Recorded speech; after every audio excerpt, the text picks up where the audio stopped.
السلام عليكم ومرحبا بكم في قناتي وصفات نوران. اليوم ان شاء الله غنحضر معاكم مسمن معمر على شكل سيجار بحشوه اللي هي رائعه اقتصاديه، كيجيو مقرمشين وكيجيو لذاذ ما تشبعوش منهم. كيف ما كتشوفوا راه كيجيو مقرمشين وحشوه اللي هي لذيذه ما تشبعوش منها. تابعوا الفيديو للاخير باش تشوفوا المقادير والطريقه ديال التحضير. اللي كيشوفني اول مره كنتمنى منه يدير لي ابوني وجيم، وشكرا لكم. غادي نبداو على بركه الله. كما كتشوفوا غادي نحتاجو هنايا 4 ديال الكيسان ديال العنبه، الدقيق الفورس الممتاز، ودرت هنا معلقه ديال سنيده ومعلقه ديال الملحه وخماره ديال الحلوى، وصافي غادي نخلطها ونجمعها بالماء عادي يعني من الروبيني. تكون يعني ما تكونش يعني قاصحه، تكون يعني رطبه، يعني ما هي قاصحه ما هي مرخوفه بزاف كما كتشوفوا على هذا الشكل هذا. صافي انا غادي نغطيها بالبلاستيك الغذائي وغادي نخليها ترتاح تقريبا نص ساعه حتى لساعه، وغادي ندوز باش نوجدوا الحشوه. كما كتشوفوا انا عندي هنايا الفلفله الخضراء الحمراء والبصله مشلضه والصدر ديال الدجاج تا هو مقطع رقيق، وضفت ليهم هنايا القليل من زيت الزيتون.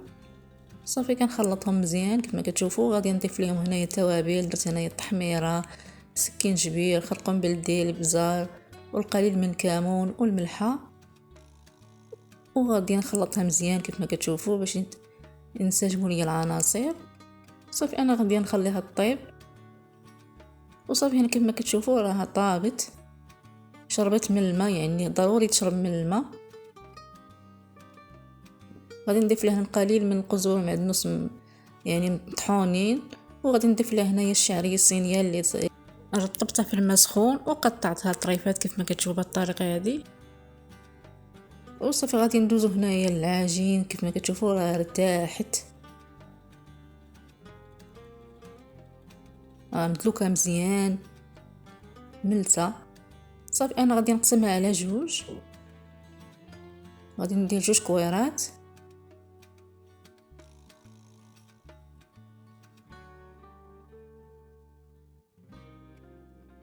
صافي انا غادي ندهنهم بالزيت وغادي نخليهم يرتاحوا تقريبا 5 دقائق باش ملي نسرحهم يعطوني الطوع.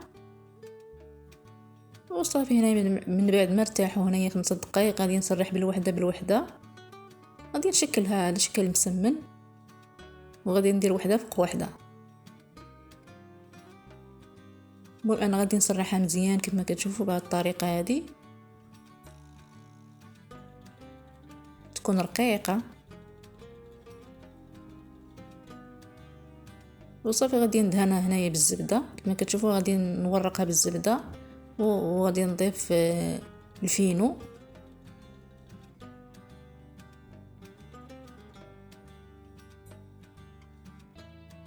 باش كيجونا مورقين.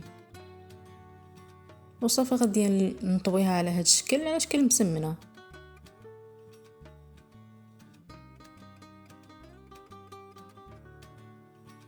وغادي نضيف هنايا الزبده من الفوق والفينو، وغادي نبدا نطوي على الشكل.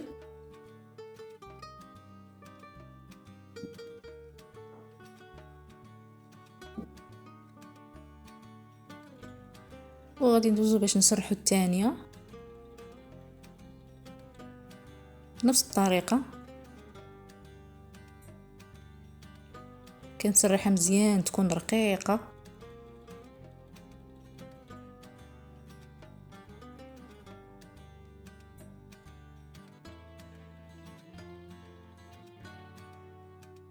صافي هنا راني سرحتها، غادي كندهنها هنايا بالزبده اللي مخلطه مع الزيت،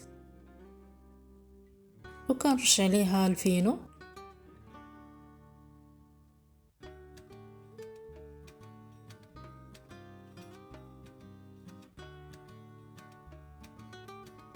وصافي غادي ندير الاولى اللي سرحت وغادي نطوي عليها.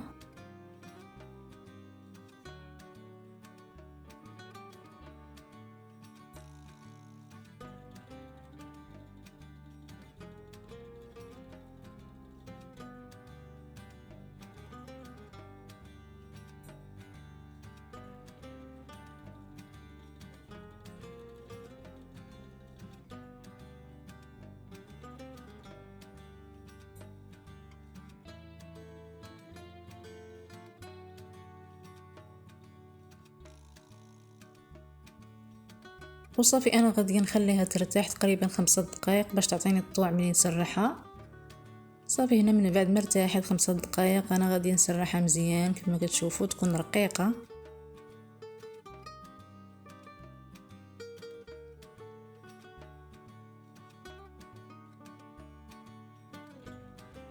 صافي هنا من بعد ما سرحتها كما كتشوفوا انا غادي نقطعها على 4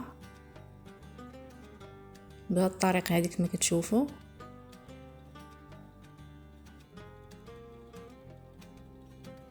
وغادي ندير الحشوه هنايا الوسط، غادي نوزع عليها كامله.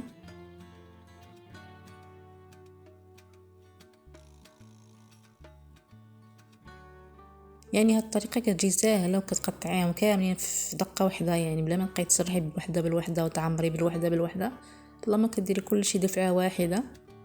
وصافي كتبدا غادي نبدا نلوي كيف ما كتشوفوا بهاد الطريقه.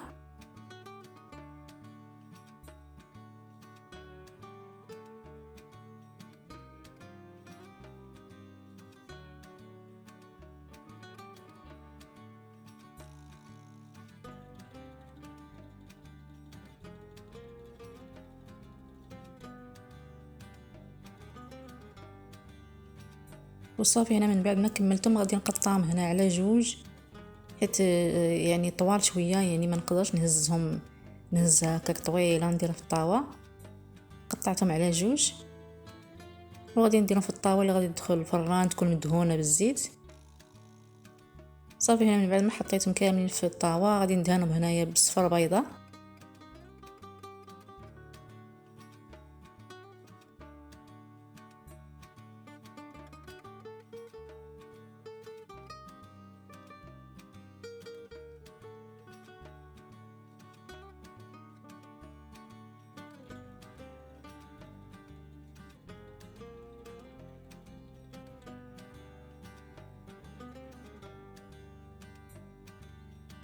صافي من بعد ما دهنتهم كاملين كما كتشوفوا غادي نرش عليهم الجنجلان.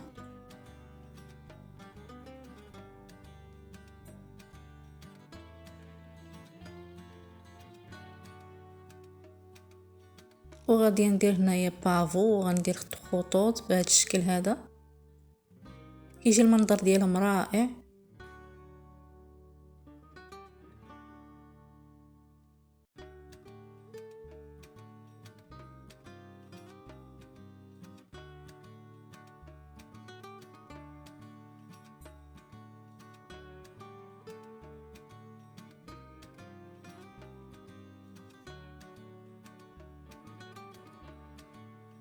وصافي هنايا من بعد ما كملتهم كاملين راني قطعتهم على شكل سيقا صغير وغادي ندخلهم الفران حتى يتحمروا.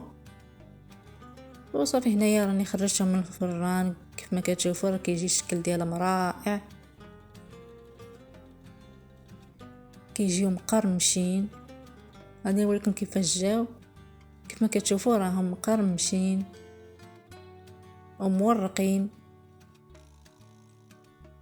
والحشوه كتجي لذيذه ما تشبعوش منها. وشكرا لكم على المشاهده، الى اللقاء في فيديو قادم ان شاء الله.